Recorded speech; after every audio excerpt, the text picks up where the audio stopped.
Hi everyone, it's Four Corners, and today I watched Ninjago Crystalized Part 2 trailer at 0.25x speed to see all the crazy details we could find. The sheer nature of this trailer is to throw as many crazy and surprising details to us as possible. So alongside the usual breakdown, I'll also be pointing out some of the more obvious details so that we can piece together the story as we go. The first detail we have is when we see the second scene of the Crystal King, who has finally been revealed. It's actually before he awakens the warrior, and it's a weird trick they use in trailers. So it appears that when the Crystal King releases the smoke, it not only makes Ninjago into this crystal city, it also awakens these very scary looking Vengestone brutes. So I guess this all happens at the same time. The whole council is there with golden weapons except Mr. F for some reason. Maybe he gets the other shuriken of ice. We know Mr. F does wield it later on in the trailer. Not sure where this library is, but there is a skull in the back. No other Ninjago libraries have been known to have this detail, so it must be something new, and it must have some crazy detail because Lloyd and Garmadon are here, presumably searching for something. So here, when the Skull Sorcerer shoots an energy blast from the crystal scythe, it doesn't make the quake like it usually does, but it makes a crystal quake. I wonder if all the crystal golden weapons have the same attack or if this is specific to the scythe.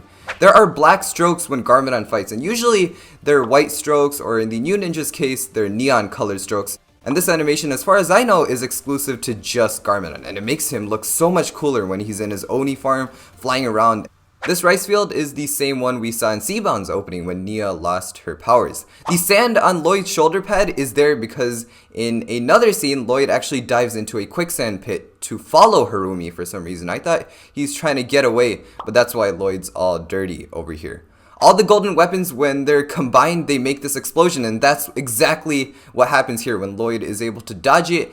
This oddly thick looking emblem on the back of Wu's dragon armor looks that way because it's holding his wings whenever he needs that when the situation of combat arises. So this wing system isn't really any magic. I feel like that was confusing people before, but that is clear now. This is probably my favorite detail of the video. So Vinny of NGTV News is getting eaten by one of those gargoyle monsters. They look super creepy, especially since they don't really have eyes as we saw in the Samurai X set. But look at that, Racer 7 is right next to Cole. Wu does Spinjitzu with the dragon blade that he first used alongside Firstborn. So Cole's passed out over here. I don't know why. Hopefully he's able to recover from that. But Skylar is using his RX power since Cole can't. And then she also shoots a fire blast. Skylar looks so cool in this shot. Now this one shot has so many tiny details, so get ready. Ultraviolet has a mech and it has a Sons of Garmadon symbol in the middle. That makes total sense. Ronin's mech has a target just like the one we see in his eye, and Kilo doesn't need a mech because he's so big and he just gets a giant sword. Then Fugi is also getting a cool flying mech. He probably gets the coolest mech out of all of them. Fugi is really coming up the ranks this season. And just for a second, going back to Ronin's mech, Lloyd in the episodes we did see told Ronin that he doesn't care about anyone except himself, and this looks like Ronin's redemption moment. Maybe all of us aren't cut out to be heroes. How do you know, Ronin? When have you ever even tried to do something for anyone other than yourself? This whole cut looks like their last stand because the main team is lacking weapons. Zane has nothing, most of them only have baseball bats, and Wu only has a broom. This is kind of like the last attempt for Ninjago City. I'm pretty sure they're gonna know they're gonna lose, but they're just gonna try their best no matter what. And Lloyd's not here, which makes me think that he's gonna do something so that all of these guys' efforts won't go in vain.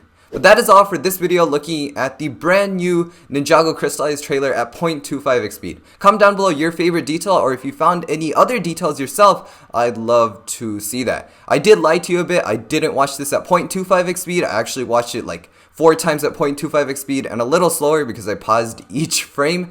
But I seriously think it was worth it to find all these crazy details and also get a more solid idea of the plot. Thank you for watching. Make sure you subscribe because these videos do take a lot of effort to make. And as usual, I'll see you in the next one. Bye-bye.